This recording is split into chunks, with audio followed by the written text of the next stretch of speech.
ഇതാണ് ഇന്നത്തെ നമ്മളുടെ പ്രഭാതം. ശരിക്കും പറഞ്ഞാൽ എനിക്ക് എത്ര കണ്ടാലും മതിവരാത്ത ഒന്നാണ് ഈ പ്രഭാതം എന്ന് പറയുന്നത്. ഞാൻ ഇതിനായിട്ട് കാത്തിരിക്കും. എന്ത് രസമാണല്ലേ. അപ്പം ഇന്ന് ഞാൻ നോമ്പ് തുറയ്ക്ക് ഉണ്ടാക്കാൻ പോകുന്നത് ഈസി ആയിട്ടുള്ള, എല്ലാവർക്കും ഉണ്ടാക്കിയെടുക്കാൻ പറ്റുന്ന ബ്രെഡ് കൊണ്ടുള്ള 2 സ്നാക്സാണ്. അപ്പം നമുക്ക് ഇതെങ്ങനെയാണ് തയ്യാറാക്കുന്നതെന്ന് നോക്കാം. ഈ ഒരു സ്നാക്ക് ഉണ്ടാക്കാൻ വേണ്ടിയിട്ട് ഞാൻ ബീഫ് വേവിച്ച് ഫ്രീസറിൽ വെച്ചതാണ് എടുത്തിരിക്കുന്നത്. ഇത് ഞാൻ മുളക് പൊടി, മല്ലിപ്പൊടി, ഗരം മസാലപ്പൊടി, കുരുമുളക് പൊടി, പിന്നെ പാകത്തിനുള്ള ഉപ്പൊക്കെ ഇട്ട് വേവിച്ച് എടുത്ത ശേഷം നന്നായിട്ട് തണുത്തിട്ട് ഫ്രീസറിലാണ് ഞാനിത് സൂക്ഷിക്കുന്നത്. അപ്പോൾ ഞാൻ ഇതുപോലെ എന്തെങ്കിലും ഉണ്ടാക്കാൻ നേരം ഇതിൽ നിന്ന് ആവശ്യത്തിന് മാത്രം എടുത്തിട്ട് ബാക്കി അടച്ച് വീണ്ടും ഫ്രീസറിൽ വെക്കുകയാണ് ചെയ്യുന്നത്. അപ്പം നന്നായിട്ട് വേവിച്ചിട്ട് തന്നെ നമ്മൾ എടുക്കണം കേട്ടോ. അപ്പം ഞാൻ ഇതിപ്പം ഈ ഒരു സ്നാക്ക് ഉണ്ടാക്കാൻ വേണ്ടിയിട്ടുള്ള മാത്രം എടുക്കുകയാണ്. ചിക്കൻ വേണമെങ്കിൽ നമുക്ക് ഇതുപോലെ തന്നെ വേവിച്ചിട്ട് ഫ്രീസറിലേക്ക് വെക്കാം. ഞാനിപ്പം വേണ്ട സ്നാക്കിന് മാത്രമുള്ളതാണ് എടുക്കുന്നത്. ഇത്രയും മതിയാവും. അപ്പം ഇത് ഞാൻ മൈക്രോവേവിൽ വെച്ച് ജസ്റ്റ് ഒന്ന് ചൂടാക്കി എടുക്കുകയാണ്. ഇനി ഒരു ചോപ്പർ എടുത്തിട്ട് ഇതിലേക്ക് ഇട്ടിട്ട് ഇതൊന്ന് ക്രഷ് ചെയ്തെടുക്കാം.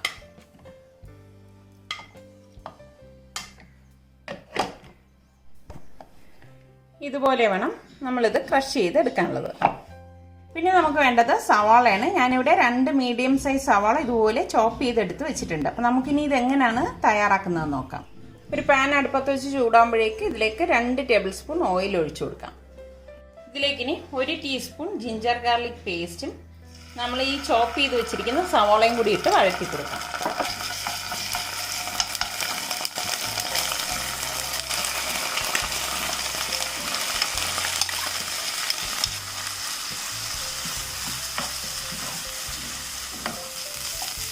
ഉള്ളി വഴണ്ട് വരുമ്പോഴേക്ക് നമുക്കിതിലേക്ക് കുറച്ച് പൊടികൾ ചേർത്ത് കൊടുക്കാം. നമ്മൾ ഇറച്ചി വേവിച്ചപ്പോഴേക്ക് ഈ പൊടികളെല്ലാം ഇട്ടിട്ടാണ് വേവിച്ചെടുത്തിരിക്കുന്നത്. ഈ ഒരു മസാലയ്ക്ക് വേണ്ടിയിട്ട് ഞാനിവിടെ 1/2 ടീസ്പൂൺ മഞ്ഞൾപ്പൊടി, 1/2 ടീസ്പൂൺ കുരുമുളക് പൊടി, 1/2 ടീസ്പൂൺ ഗരം മസാലപ്പൊടി, പിന്നെ നമുക്ക് പാകത്തിനുള്ള ഉപ്പിട്ട് കൊടുക്കണം. ഇനി ഇതെല്ലാം കൂട്ടിയിട്ട് നന്നായിട്ടൊന്ന് ഇളക്കി കൊടുക്കാം. ഇതുപോലെ ഇളക്കി കൊടുത്ത ശേഷം നമ്മൾ ഈ ക്രഷ് ചെയ്ത് വെച്ചിരിക്കുന്ന ഇറച്ചി ഇതിലേക്ക് ഇട്ടിട്ട് മിക്സ് ചെയ്ത് കൊടുക്കണം. ഇതിവിടെ നല്ലതുപോലെ ഒന്ന് വഴറ്റിയ ശേഷം ഞാനിവിടെ 1 ക്യാരറ്റ് ഇതുപോലെ ചോപ്പ് ചെയ്തെടുത്ത് വെച്ചിട്ടുണ്ട്. അതുപോലെ തന്നെ കുറച്ച് ക്യാപ്സിക്കം ചെറുതായിട്ട് അരിഞ്ഞെടുത്ത് വെച്ചിട്ടുണ്ട്. ഇതും കൂടി ഇതിലേക്ക് ഇട്ട് കൊടുക്കാം. ഇനി നമുക്കിതിലേക്ക് കുറച്ച് മല്ലിയിലൂടെ കട്ട് ചെയ്തിട്ട് കൊടുക്കാം. ഈ വെജിറ്റബിൾസ് ഒരുപാട് വഴങ്ങേണ്ട ആവശ്യമൊന്നുമില്ല കേട്ടോ. പിന്നെ നമുക്ക് വേണ്ടത് ടൊമാറ്റോ കെച്ചപ്പാണ്. ഞാനിവിടെ 1 ടേബിൾ സ്പൂൺ ടൊമാറ്റോ കെച്ചപ്പും കൂടി ഇട്ട് ഇത് നന്നായിട്ടൊന്ന് മിക്സ് ചെയ്തെടുക്കാം.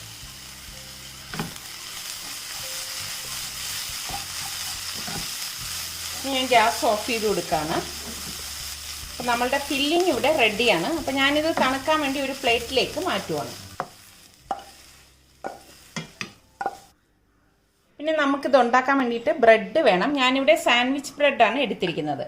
ഈ ബ്രെഡിൻ്റെ അരിക് നമുക്കൊന്ന് കട്ട് ചെയ്ത് മാറ്റാം. കട്ട് ചെയ്തിട്ട് കളയൊന്നും വേണ്ട. ഞാൻ ഇതിന് മുൻപ് കാണിച്ചിട്ടുണ്ട് ബ്രെഡ് ക്രംസ് ഉണ്ടാക്കുന്നത്. നമുക്കിത് വെച്ചിട്ട് ബ്രെഡ് ക്രംസ് ഉണ്ടാക്കിയെടുക്കാം കേട്ടോ.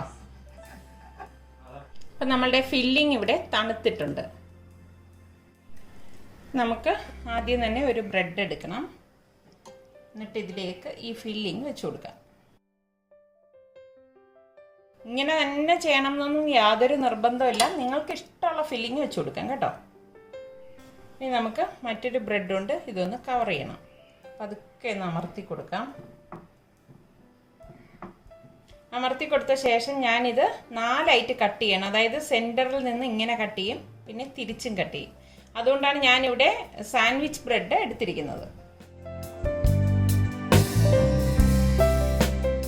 ഇനി ഇതുപോലെ തിരിച്ചു വെച്ചിട്ട് സെൻറ്ററിൽ നിന്ന് കട്ട് ചെയ്ത് കൊടുക്കാം.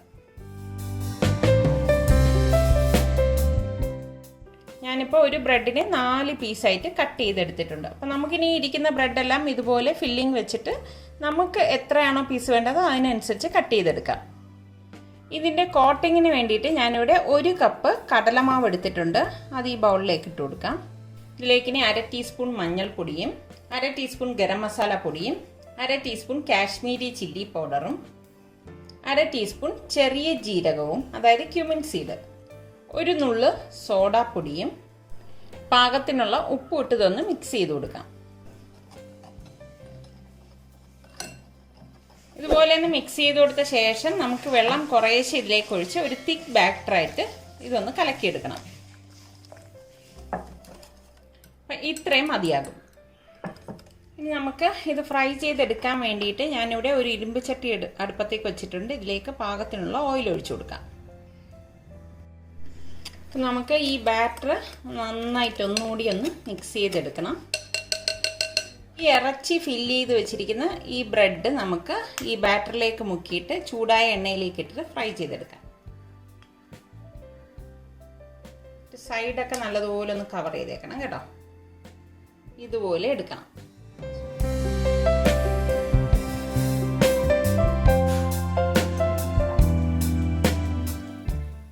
ഒരു സൈഡ് റെഡി ആകുമ്പോഴേക്ക് പതുക്കെ ഒന്ന് മറിച്ചിട്ട് കൊടുക്കണം. ഇങ്ങനെ തിരിച്ചും മറിച്ചും ഇട്ട് നമുക്കിത് ഫ്രൈ ചെയ്തെടുക്കണം.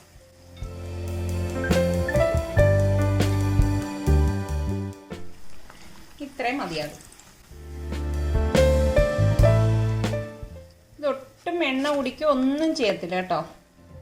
അപ്പം നമ്മുടെ ബ്രെഡ് പക്കോട ഇവിടെ റെഡി ആയിട്ടുണ്ട്.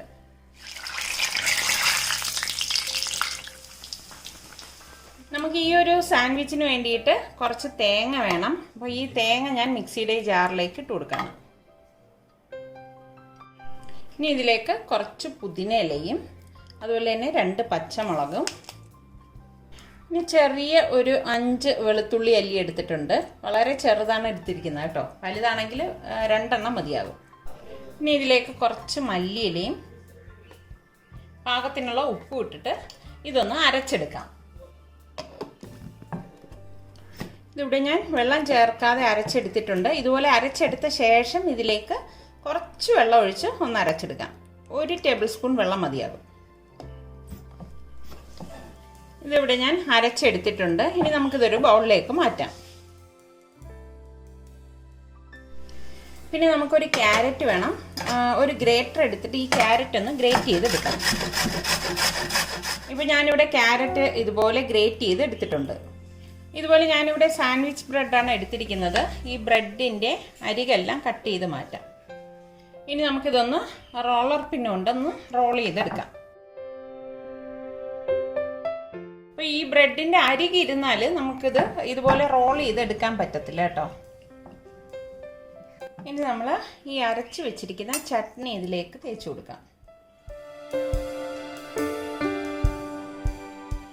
ഇതുപോലെ തേച്ച് കൊടുത്ത ശേഷം ഇതിന് മുകളിലേക്ക് ഞാൻ മറ്റൊരു ബ്രെഡ് വെച്ച് കൊടുക്കണം. ഇനി ഇതിന് മുകളിലേക്ക് ഞാൻ ഇതുപോലെ ടൊമാറ്റോ കെച്ചപ്പ് ഒഴിച്ചിട്ട് ഒന്ന് തേച്ച് കൊടുക്കണം.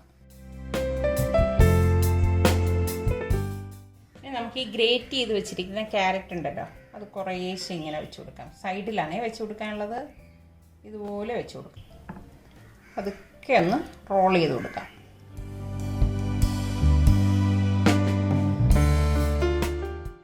റോൾ ചെയ്ത ശേഷം നമ്മളൊന്ന് അമർത്തുമ്പോൾ തന്നെ അതവിടെ പ്രസ്സായിട്ട് ഇരുന്നുള്ളൂ. ഇതുപോലെ എടുക്കണം.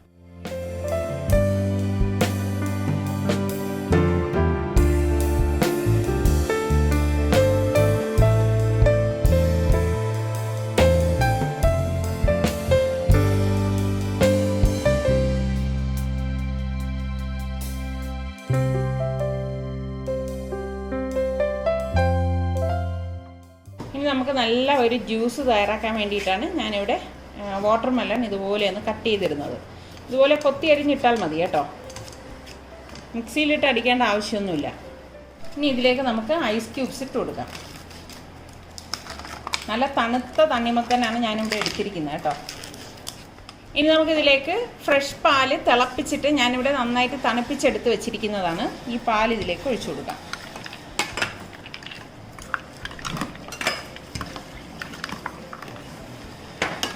നമുക്ക് മധുരത്തിന് ആവശ്യത്തിനുള്ള പഞ്ചസാര ഇട്ട് കൊടുക്കണം.